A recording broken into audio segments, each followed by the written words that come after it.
चलो, आता हे जे सिम्बॉल आहेत आपले सगळे, हे काय दर्शवतात? कधी पाहिलेत का कुणी आपल्या गाडीमध्ये? टू व्हीलर, फोर व्हीलर चालू केल्यानंतर, किंवा कधी बघितलेत का? आता ज्या BS6 गाड्या आहेत त्याला हे सिम्बॉल आहेत पूर्ण. पाहिलं असेल कुणी तर सांगा याच्यापैकी कुठलं कुठलं कोणाला माहिती आहे ते सांगा फक्त.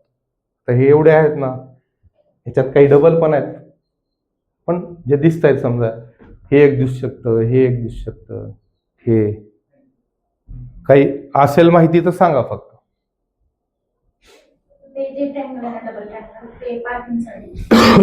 कोणतं? मराठीत सांगा हो. हे होय, हा, ते अलर्ट करण्यासाठी, सावधान. बर, पार्किंगसाठी म्हणणं आहे का? ठीक आहे, हे चित्रावरून कळतंय. ठीक आहे, बर. ह्याच्यामध्ये असे काही सिम्बॉल आहेत, ते जर लागले तर आपल्या गाडीचं मिनिमम लाख रुपयापर्यंत नुकसान होऊ शकतं. जर तो सिम्बॉल लागला तर आपण 500 मीटर देखील गाडी चालवू शकत नाहीत, किंवा 1 मिनिट देखील गाडीचं इंजिन चालू ठेवू शकत नाही. आपण दररोज गाडी चालू केली, आता ड्रायव्हिंगच्या वेळेस चालू केली, निघालो, रन करून आलो, थांबवली, पण त्या डॅशबोर्डमध्ये कधी लक्ष केलं का? कुणीच नाही केलं. चालू केली, संपला विषय. काही जण तर नुसती चावी फिरून एक्सलेटर दाबतात, बरोबर? बरोबर ना? आपल्यापैकी होतंय बऱ्याच जणांना. पण ड्रायव्हरचं पहिलं कर्तव्य काय? गाडी चालू केल्यानंतर काही सेकंद त्या डॅशबोर्डमध्ये याच्यापैकी कुठला लाईट लागतो का ते बघणं गरजेचं आहे. आणि त्याचा, या प्रत्येक लाईटला एक अर्थ आहे, त्याच्या मागं कारण आहे. ते कारण आपल्याला आज माहिती करून घ्यायचं आहे. एवढे सिम्बॉल पूर्ण त्याचे कारण बघायचे. आणि याच्यामधील काही सिम्बॉल असे आहेत, मेकॅनिकल जो असतो, आपण हा सिम्बॉल लागलाय म्हणून गाडी गॅरेजवर घेऊन जातो, त्यावेळेस मेकॅनिकल आपल्याकडून 100% फसवणूक करून घेतो. कशा प्रकारे? समजा तुम्ही मेकॅनिकलकडे गेलात एखाद्या आणि त्याला सांगितलं हा लाईट लागलाय बघा बरं कशाचा आहे काय. ते काय म्हणणार? हा ठीक आहे बाबा, ह्याचं सेन्सर वगैरे खोलून बघणार, म्हणणार हे सेन्सर खराब झाले, 10-5 हजार रुपये सांगणार किंमत. तेच सेन्सर दुसरं दाखविणार तुम्हाला जुनं, त्याला साफ करून तीच बसवून टाकणार. त्याचं कारण असतंय लूज झालंय किंवा त्याला कार्बन आलंय काही असं. कारण तुम्ही अडाणी आहेत हे त्याला कळाल. ज्यावेळेस तुम्ही त्याला कशाचा लागला हे बघ म्हणल्यानंतर त्यांनी जाणून घेतलं की आता ह्याला पैसे काढायला काय हरकत नाही. मग हे होऊ नये म्हणून आपल्याला हे आज कॅम्प घ्यायचा आहे. आणि हा तेवढाच महत्वाचा आहे, जेवढं तुम्ही ड्रायव्हिंग करता ना तेवढाच महत्वाचं. कधी कळतं ह्याचं महत्व? जेव्हा भर रस्त्यात गाडी थांबल, रात्री 11-12 वाजता, ट्रिपला निघालो कुठंतरी, गाडी बंद पडली, त्यावेळेस कळतंय कॅम्प किती महत्वाचं आहे. ठीक आहे, तरी आपले आता अर्धे आलेत, बस झाले. आपल्याला काय 5 बी असले तरी सांगायची माहिती, आणि 50 बी आले तरी सांगायचे. तर आता सुरुवात आपण सगळ्यात महत्वाचा लाईट, या लाईट पासून चालू. सांगा आता, टू व्हीलरला पण लागतोय लाईट. हा सांगा, ज्याला काय माहिती आहे ते सांगा.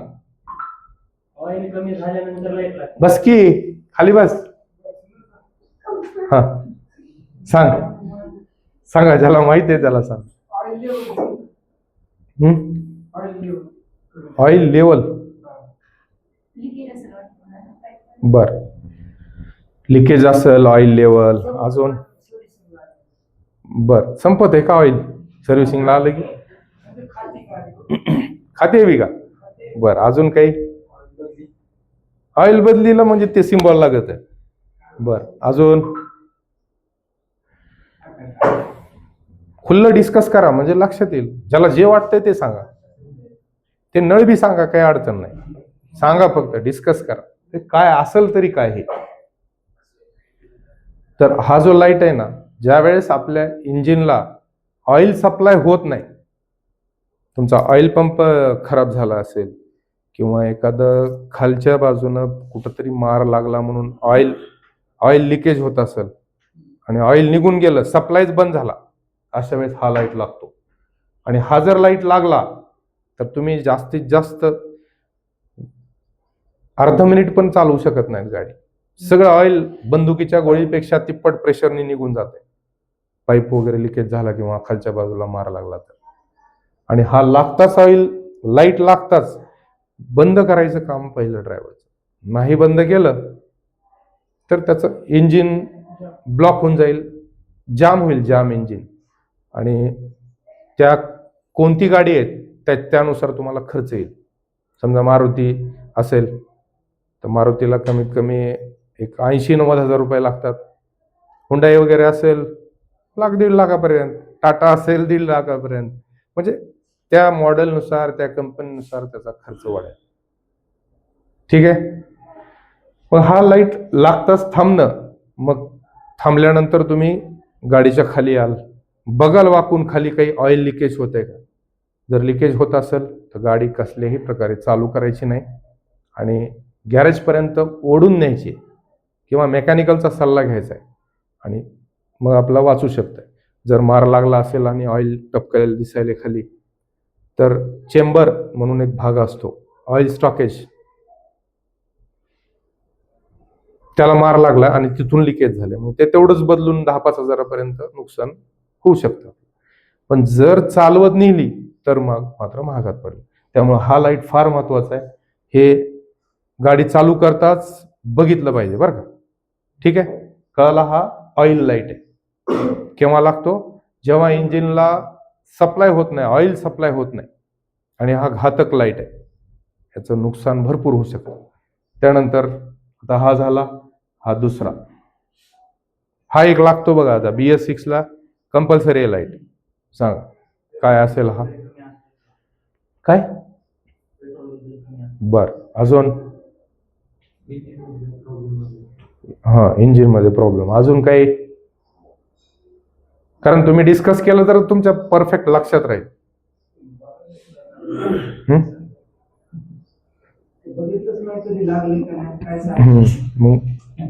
मग इथून पुढे बघताल ना. आता गाडीचं इंजिन फिरलं, चालू झालं, कसलाच लाईट लागला नाही पाहिजे. टोटल लाईट जवळजवळ 33,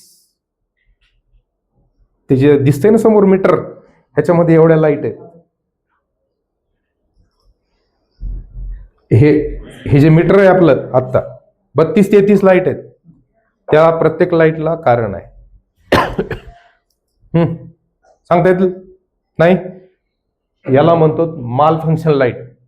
तुमच्या गाडीच्या कुठल्या इलेक्ट्रिक पार्टला प्रॉब्लेम झाला असेल, समजा सप्लाय कट झालंय वायर, किंवा एखादा हीटर प्लग, जे डिझेल गाड्या आहेत ना त्याचा हीटर प्लग खराब झालाय, इलेक्ट्रिक पार्ट कुठलाही खराब झालाय तुमचा, त्यावेळेस हा लाईट लागतो.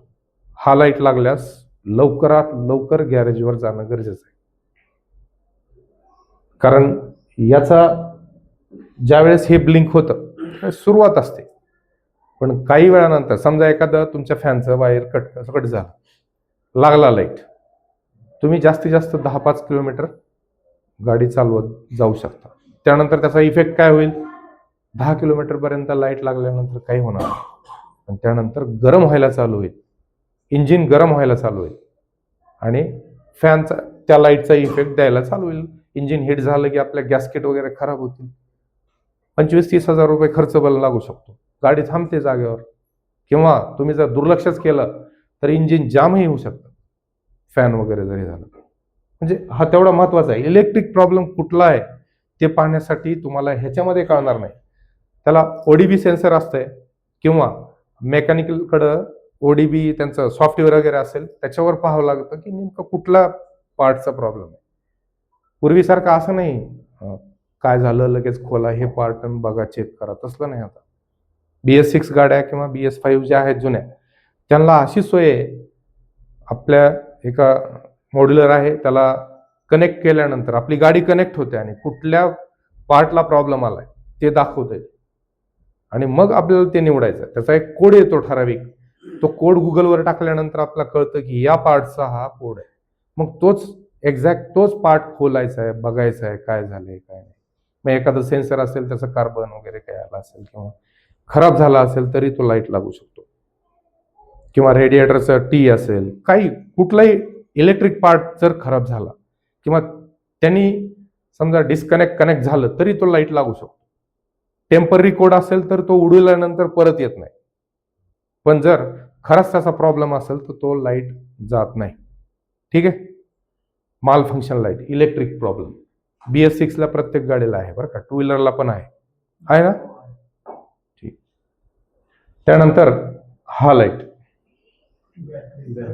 काय बॅटरीचा असो का, मला तर कधीच लागलं नाही राव. बॅटरी डिस्चार्ज मोबाईल सारखं टिक टिक होते काय ती.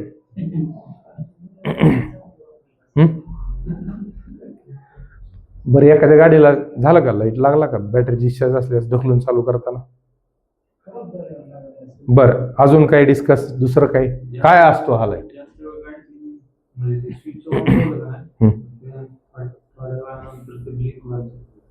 स्विच ऑन असल्यावर बरं सांगतो आता. हा जो लाईट आहे तो आपली बॅटरी चार्ज व्हायचं कार्य चालू आहे की नाही हे दर्शवते. ज्यावेळेस आपलं अल्टरनेटर, गावरान भाषेत डायनामा ज्यावेळेस तो फेल होतो तेव्हा हा लाईट लागतो.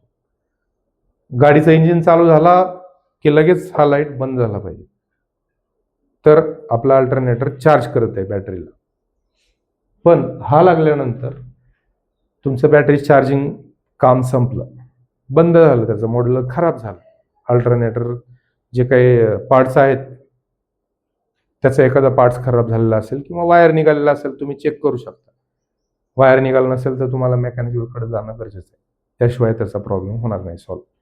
मग हा लागल्यानंतर तुम्ही कुठपर्यंत जाऊ शकता. जोपर्यंत बॅटरी चार्ज आहे तेवढे किलोमीटर जाऊ शकतो. बॅटरी डिस्चार्ज झाली, सप्लाय बंद झाला की इंजिन चालणार नाही, बंद पडेल डायरेक्ट. कारण BS6 इंजिन हे स्वतः तयार करत नाही करंट, अल्टरनेटरकडून डायरेक्ट इंजेक्शन ऐकलंय का तुम्ही, DI इंजिन. त्याला बॅटरी नसली काही नसलं तरी डायरेक्ट फटफटफट चालू होते. पहिल्या ते महिंद्रा जीप वगैरे, ट्रॅक्टर.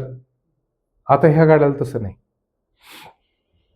जेव्हा करंट सप्लाय असेल तेव्हाच ते इंजिन चालू राहते, बाकीच्या सगळ्या सिस्टम चालू राहतात. मोटर पेट्रोल ओढायचं काम करंटवरच करते, फॅन फिरायचं काम करंटवरच आहे.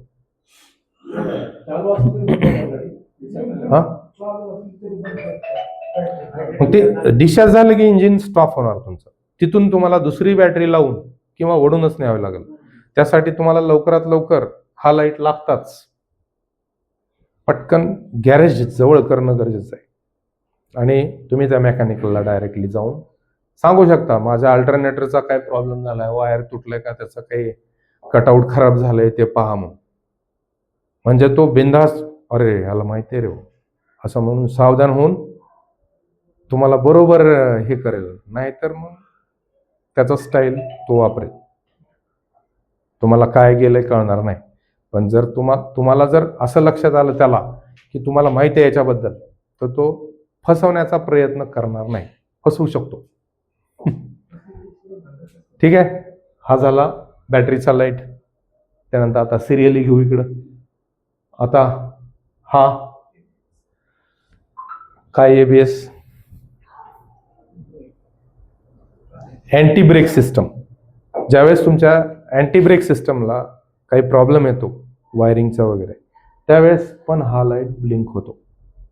मग काय असू शकतं, ज्यावेळेस तुम्ही टर्न घेता गाडी ज्यावेळेस टर्न करता त्यावेळेस ते अँटी ब्रेक सिस्टमचं काम काय आहे, थोडंसं ब्रेक करणं, टर्निंग पॉईंटला ब्रेक करणं वगैरे. अशा वेळेस ते ऑपरेट होत नसेल, त्याचं सेन्सर ऑपरेट होत नसेल, तर अशा वेळेसही हा लाईट लागू शकतो, स्पेशली अँटी ब्रेक सिस्टमला. ठीक आहे. त्यानंतर त्याच प्रकारचा हा एक लाईट काय असेल सांगा बरं. हा आहे पुन्हा, हा सेमच आहे.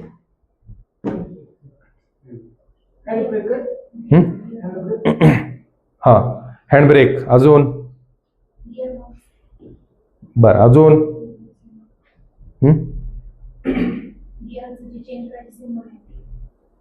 नाही, गिअरचं नाही. ते ब्रेकच्या बाबतीतच आहे. हे 2 वेळेस लागू शकते, ज्यावेळेस तुमचा हँडब्रेक चालू आहे तेव्हा, आणि दुसरी वेळ म्हणजे जरा डेंजर आहे. तुमच्या गाडीच्या ब्रेक ऑइलचं जर लेवल कमी होत असेल तर त्यावेळेस हा लाईट लागतो. तुम्ही लागल्या बघितलं तर ठीक आहे, नाही तर पुढं थांबायला चान्सच नाही. ब्रेकच लागत नाही पुन्हा. जर लागला लाईट, पटकन गाडी थांबू शकते तेवढ्या वेळात. तुमचा लागायला लाईट म्हणजे त्या लेवलच्या खाली चाललं की तो लाईट लागतो, बरोबर. आणि 1-2 वेळेस ब्रेक लागू शकतो, त्यानंतर विदाउट ब्रेक डायरेक्ट स्पीड घेणार गाडी. मग अशा वेळेस हा लाईट लागतो. त्यासाठी गरजेचं काय आहे, थांबवलं